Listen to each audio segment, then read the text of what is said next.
하박국 3장 2절의 말씀, 이 말씀을 저 여러분이 한 목소리로 같이 읽겠습니다. 여호와여, 내가 주께 대한 소문을 듣고 놀랐나이다. 여호와여, 주는 주의 일을 이 수년 내에 부응하게 하옵소서. 이 수년 내에 나타내시옵소서. 진노 중에라도 긍휼을 잊지 마옵소서. 아멘. 네, 이렇게 이 자리에까지, 이 시간까지 같이 예배하시고 또 교제하시고 또 기쁨 나누시는 우리 원통교 성도님들, 하나님께서 또 오늘 놀라운 감동을 주시리라 믿습니다. 이제 식사를 하시고 나니까 너무 좋으시죠? 저희도 이제 교역자들도 그렇고 봉사자들도 그렇고 예배자들도 시간이 이제 조금 여유가 생겼습니다. 그래서 같이 이제 이야기도 나누고 친교도 할 수 있는 시간이 생겨서 좋은 것 같습니다. 목사님께서 성지순례 가신 날에 수요일에 제가 실수를 하는 바람에 목사님 가셔서 몸은 힘들지만 마음은 즐겁습니다 이렇게 얘기했더니 수요일날 설교를 3번이나 연속으로 하나님께서 하시게 허락하셔서요. 이제 제가 이제 하나님 앞에서 말을 좀 잘 해야 되겠다라는 생각을 했습니다.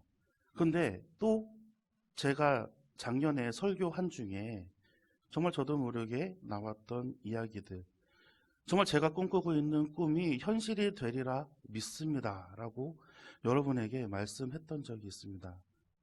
그게 무엇이냐면 내년에는 청년들이 좀 많아졌으면 좋겠습니다 하나님, 이러면서 제가 기도를 했는데요, 지금까지 청년들이 7명 정도가 교회에 새로 등록을 했습니다.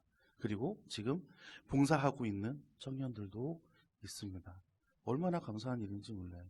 그래서 말을 잘해야 되겠구나 하나님 앞에서 저 그런 것들을 좀 느꼈습니다. 이런 것들을 바라보면서 지금 원통교회는 부흥하고 있습니다. 아멘 하실까요? 믿으시죠? 네.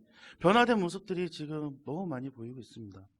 상상하지도 못할 정도로 부흥되고 있는 것을 우리가 볼 수가 있습니다. 부흥이라는 것, 오늘 그 얘기를 좀 해보려고 합니다. 이 말씀도 그 성지순례 중에 제가 그 겟세마네 기도회에서 이 말씀을, 그 성경 구절은 좀 다르지만 다른 구절로 해서 이 말씀을 전했는데요, 정말 야심차게 많이들 오세요 하면서 제가 수요일에 광고도 하고 했는데 5분 오셨어요. 밖에 행사들도 있고 그래서. 근데 이 말씀에 너무 은혜가 있어서 제가 한번 그때도 찬양 예배 때 이 말씀을 다시 한번 같이 나누겠다고 이야기를 하고 이 말씀을 오늘 같이 나누려고 합니다. 부흥이라는 것, 우리가 교회에서 상당히 많이 쓰이고 또 자주 듣는 단어입니다. 부흥이라고 하면은 어떠한 것을 생각하십니까? 저게 사전에 나와 있는 다시 뒤집을 부 일으킬 흥이라고 하는데요, 그러니까 어떻게 보면은 쇠퇴하였던 것이 다시 일어남 또는 그렇게 되게 함. 자, 다시 일어남 또는 그렇게 되게 함이라는 단어의 의미는 어떠한 것일까요? 쇠퇴하였던 것이 다시 일어남이라고 하는 것은 어떻게 해요? 자동사죠. 스스로 그렇게 되는 것이고, 또 그렇게 되게 한다는 것은 어떤 것입니까? 타동사예요. 어떠한 것의 작용으로 인해서 그렇게 되게 되는 것이죠. 그런데 교회에서 부흥이라고 하는 이야기를 할 때에 거의 대부분의 이야기의 사례들이 어떠한 것입니까? 교인들이 늘어났어요 할 때, 부흥되셨군요, 교회가 날로 부흥하고 있군요 라고 이렇게 이야기를 합니다. 틀린 말이 아니에요. 부흥이라는 그 포괄적인 의미 중에는 사람이 늘어나는 것도 포함되어 있습니다. 당연한 수순으로 그렇게 작용이 되는 거예요. 그러니까 우리가 바라볼 때는 사람이 늘어나는 것이 부흥이구나라고 생각할 수도 있겠습니다. 예전에 저희 모교회에서 제가 있는 청년 때에 전도잔치를 계획하고 한 3일 동안 그것을 위해서 부흥회를 열었던 적이 있습니다. 그 강사로 어떠한 분이 오셨냐면 정말 어마어마한 분이 오셨어요. 2만 명을 전도했대요. 장로님이신데 너무도 놀랬죠. 2만 명씩이나 전도를 했구나. 그래서 우리가 막 펜이랑 막 연습장을 받아 들고 어떻게 하면 그렇게 할 수 있을까라고 생각하면서 그분을 모시고 부흥회를 했던 기억이 있습니다. 우리는 그 전도할 수 있는 노하우를 알고 싶었는데 결국에는 그분은 본인의 자랑만 하고 가셨어요. 좀 이렇게 말을 좀 적고 싶은데 어떠한 방법을 썼는지 또 어떠한 것을 사용했는지. 근데 어떤 전도 집회 때 내가 몇천 명을 인도했고 어떤 전도 집회 때는 또 천몇백 명을 인도했고 막 그런 얘기들만 결과만 말씀을 하셨던 거죠.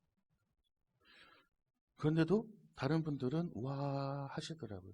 나도 할 수 있다 막 이러면서 이제 정말 이렇게 화이팅 넘치게 저희 모교에도 전도 잔치를 시작했습니다만 제 생각에 제 느낌에 약간 좀 의문점이 들었었습니다. 그때는 어렸고 그리고 신학이라는 것도 제대로 배우지 못할 때였으니까 그것이 무엇인지는 잘 몰랐어요. 제가 이제 전도사 사역을 하고 있는 중에 교사대학에 이제 강사로 한 목사님이 오셨습니다. 그분도 마찬가지입니다. 교회학교 아이들이 늘어나는 방법을 이야기해주고 성장하고 부흥하는 방법을 알려준다고 하시고 또 자신의 사례들만 이렇게 말씀을 하셨어요. 어떠한 것을 좀 스킬을 쓰는 것들인지 아니면 마음가짐을 어떻게 해야 된다는 것인지 그런 것들은 이야기가 되지를 않았습니다. 그런 것을 놓고 볼 때에 어떤 사람들은 이 부흥이라는 것 자체가 양적인 결과물만 가지고 이야기할 수도 있겠구나 라는 생각을 해봤습니다.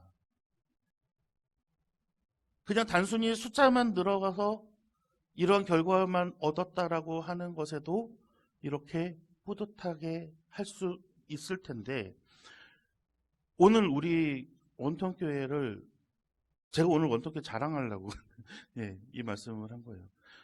근데 오늘 우리의 원통교회를 바라볼 때 우리는 누가 뭐래도 부흥하고 있습니다. 우리의 몸부터 바뀌었고 마음부터 바뀌었어요. 하박국 3장 2절의 말씀을 우리 한번 같이 읽어보겠습니다. 오늘 본문 말씀입니다. 여호와여, 내가 주께 대한 소문을 듣고 놀랐나이다.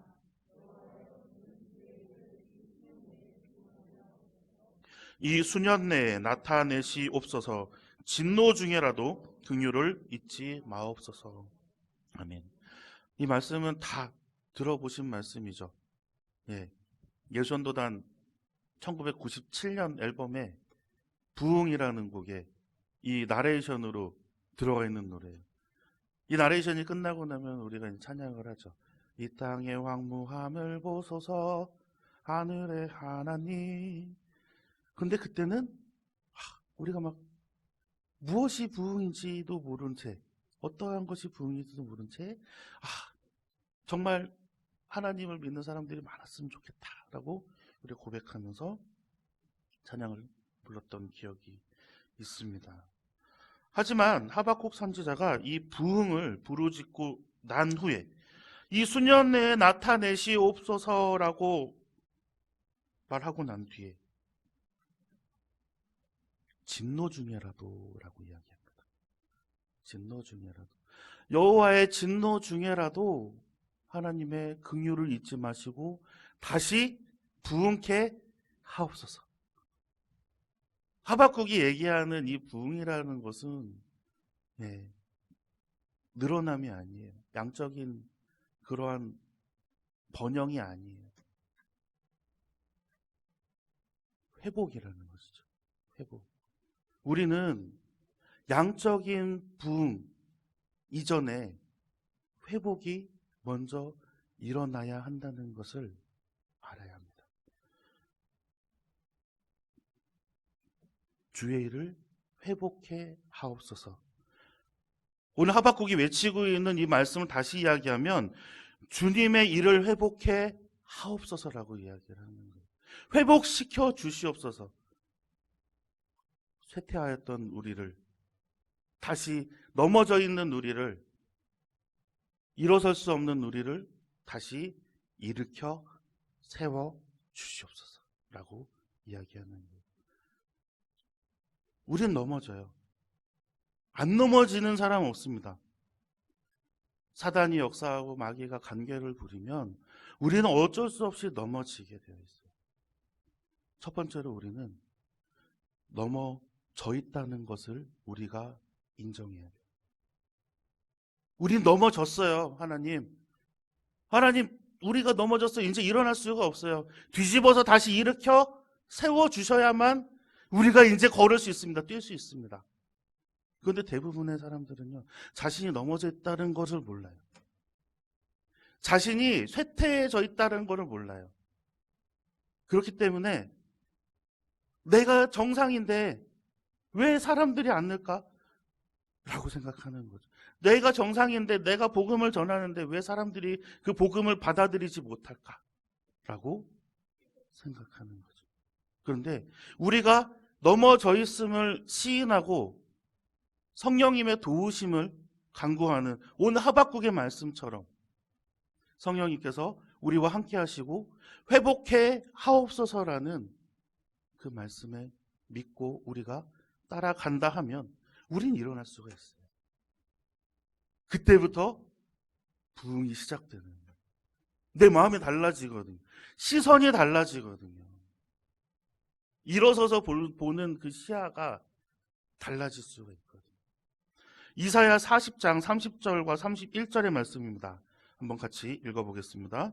소년이라도 피곤하며 곤비하며 장정이라도 넘어지며 쓰러지되 오직 여호와를 앙망하는 자는 새 힘을 얻으리니 독수리가 날개치며 올라감 같을 것이요 다른 박질하여도 곤비하지 아니하겠고 걸어가도 피곤치 아니하리로다. 아멘. 네. 장정이라도 넘어지고 쓰러진다고 했습니다. 신앙이 아무리 좋은 사람이라도요, 네, 사단이 작정하고 마귀가 작정하고 덤비면 넘어져요. 하지만 뒤에 뭐라고 되어 있습니까? 여호와를 앙망하는 자는 새 힘을 얻으리니. 그것이 회복이고 그것이 부흥입니다. 그 회복된 그것을 보면 독수리가 날개침 같은 것이요 다른 박질하도 피곤하지 않고 곤비하지 않고 걸어가도 피곤치 아니하리로다 라고 이야기합니다. 어떤 사람이요? 여호와를 앙망하는 자는, 성령님의 도우심을 부르짖는 자는, 부흥을 꿈꾸는 자들은 그렇게 됩니다. 신약 성경에 보면 이 사례들이 나와 있어요. 정말 예수님께서 돌아가실 때까지만 해도, 부활하시고 난 이후에도, 예수님께서 하늘로 올라가시고 난 이후에도 오합지졸 같았던 그들이 마가의 다락방에 모입니다. 그리고 그들에게 엄청난 일이 벌어지죠. 사도행전 2장 1절에서 4절까지의 말씀을 우리 한번 같이 읽어보겠습니다. 오순절 날이 이미 이름에 그들이 다 같이 한 곳에 모였더니 호련히 하늘로부터 급하고 강한 바람 같은 소리가 있어 그들이 앉은 온 집에 가득하며 마치 불의 혀처럼 갈라지는 것들이 그들에게 보여 각 사람 위에 하나씩 임하여 있더니 그들이 다 성령의 충만함을 받고 성령이 말하게 하심을 따라 다른 언어들로 말하기를 시작하니라. 아멘. 이때부터 시작됐어요. 이때부터 이 마가의 다락방에 모여있는 이 사람들로 인하여서 불타오르기 시작합니다. 이후에 베드로가 전하는 그 말씀에 수많은 사람들이 복음을 영접하게 되고 또 그들이 이제는 더 이상 두려워하는 마음 없이 예수가 잡혀갈 때 혹시나 나도 잡혀갈까 막 알몸으로 도망간 청년도 있다고 하지 않습니까? 예수님께서 하늘에서 네가 매면 매일 것이 풀면 풀릴 것이라고 천국의 열쇠를 너에게 준다라고 이야기하셨던 그 베드로조차도 예수를 다굴기 전에 3번이나 부인했던 그러한 모습은 이제는 없습니다. 담대하게. 이제는 죽음 따위는 두려워하지 않는 것이죠. 사도행전 4장 1절에서 4절까지의 말씀 한번 같이 읽어볼까요? 사도들이 백성에게 말할 때에 제사장들과 성전 맡은 자와 사두개인들이 이르러 예수 안에 죽은 자의 부활이 있다고 백성을 가르치고 전함을 싫어하여 그들을 잡음에 날이 이미 저물었으므로 이튿날까지 가두었으나 말씀을 들은 사람 중에 믿는 자가 많으니 남자의 수가 약 5천이나 되었더라. 아멘. 자기의 확신을 가지고 부흥이 일어나니 그 말로 인하여서, 그 전함으로 인하여서 예수를 믿은 자가 남자만 5천이나 되었더라. 요즘에는 그런 기사들이 많이 나오진 않지만 어느 교회가 갑자기 5천 명이 늘었습니다 라고 하면 우리가 어떻게 생각합니까? 그 교회가 참 성장할 수 있는 교회였구나 라고 생각하겠죠. 하지만 그 전에 분명히 그 교회 안에 이 마가의 다락방 같은 그러한 사건이 분명히 있었음을 저는 확신합니다. 저희 교회도 마찬가지입니다. 우리 교회도 한꺼번에 이렇게 막 사람들이 5천 명 이렇게 늘 수 있으면 좋겠지만 우리도 지금 변화를 겪고 그리고 우리도 지금 마음속에 뜨거운 것이 불타오르고 있다라고 한다면 우리도 분명히 마가의 다락방의 그러한 사건들을 경험했으리라 믿습니다. 넘어져 있다 그랬잖아요. 다시 일어나야 된다 그랬잖아요. 근데 하루에도 수십 번 넘어집니다. 그렇기 때문에 내가 넘어져 있는지 서 있는지 분간이 잘 안 가는 거예요. 분명히 내가 교회를 마치고 예배를 마치고 하나님 은혜 잘 받고 돌아왔는데 집에 오자마자 3분도 안 돼서 5분도 안 돼서 넘어질 경우도 있어요. 기도회에서 정말 막 하나님께 막 눈물을 뿌리며 하나님께 서원하고 하나님께 선포받고 하나님 제가 이제 다시 하나님과 동행하며 살겠습니다 하고 돌아 나왔는데 주차장에서 넘어질 수도 있어요. 그게 사람이에요. 근데 우리가 넘어졌을 때 우리가 넘어졌던 것을 알아야 돼요. 그래서 주님 다시 한번 회복시켜 주십시오. 성령님의 힘으로 다시 뒤집어서 우리를 이끌어 세워 주시옵소서라고 우리는 간구해야 됩니다. 그게 부흥을 일으키는 원동력이 될 수 있어요. 사도행전 4장 32절의 말씀입니다. 한번 같이 읽어보겠습니다. 믿는 무리가 한 마음과 한 뜻이 되어 모든 물건을 서로 통용하고 자기 재물을 조금이라도 자기 것이라 하는 이가 하나도 없더라. 아멘. 다 모든 것이 하늘에 지금 모든 기쁨과 모든 목적과 모든 삶과 그리고 내가 지금 해야 될 일들이 다 지금 하늘에 매여 있어요. 이제 여기 이 세상에 있는 것들이 중요한 게 아니거든요. 막 너무 기뻐서 어쩔 줄을 몰라 하고 있어요. 내가 넘어질 때마다 뒤집어가지고 나를 일으켜 세우시는 성령님을 체험하는 그 기쁨이 생겼거든요. 제가 안 좋은 마음이 들어요. 제가 넘어졌어요. 우리가 그것을 발견할 때마다 하나님께서 회복시켜 주심을 경험하게 되면 이 땅에 있는 것이 무엇이 우리에게 걸림돌이 되겠습니까? 이 땅에 있는 어떠한 것이 우리에게 발목을 잡게 하겠습니까? 우리는 계속 변화를 봅니다. 우리는 계속 새로워지는 것을 봅니다. 우리는 계속 이 교회가 다시 일으켜 세워짐을 매일매일 바라봅니다. 이것을 바라보면서 우리는 하나님께 영광을 돌려요. 하나님께 감사를 돌려요. 그러면 우리 마음에도, 우리 자신에게도 하나님 회복시켜 주시옵소서라는 그 고백이 우리의 삶 속에 넘쳐나야 합니다. 1907년 평양 대부흥운동 때 그들이 부흥될 수 있었던 것은 우리의 죄를 회개한 그 시작부터였습니다.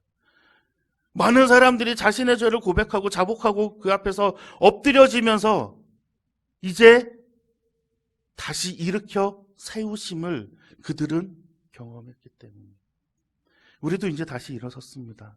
언제 또 넘어질지 몰라요. 언제 넘어질지 모르는 그때를 위해서 우리가 항상 성령님과 동행해야 됩니다.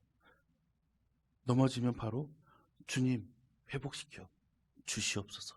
주님 우리로 부흥케 하옵소서 라고 우리는 외칠 수 있어야 하기 때문입니다. 이 원통교회를 통해서 아직까지 하나님께서는 제가 볼 땐 눈꼽만큼도 계획을 실행하지 않으셨어요. 아직 한 발도 내딛지 않으셨어요. 하지만 우리는 먼저 준비가 되어 있어야 돼요. 하나님의 놀라운 계획 안에 우리가 참여할 준비가 되어 있어야 돼요. 하나님께서 부어주시는 이 은혜를 우리가 받을 준비가 되어 있어야 돼요. 넘어지지 아니하고 다시 회복되어서 일으켜져 있는 그 마음으로, 부흥되어져 있는 그 마음으로 우리가 그 하나님의 계획과 은혜를 받으시기를 간절히 소망합니다. 2023년을 지나면서 올 한 해가 맞춰질 때 정말 얼마나 많은 것들이 변화되었는지 우리가 다시 한번 돌아보고 그때에 하나님의 놀라운 계획에 또 영광 올려드리는 원통교 성도님들 되시기를 간절히 소망합니다.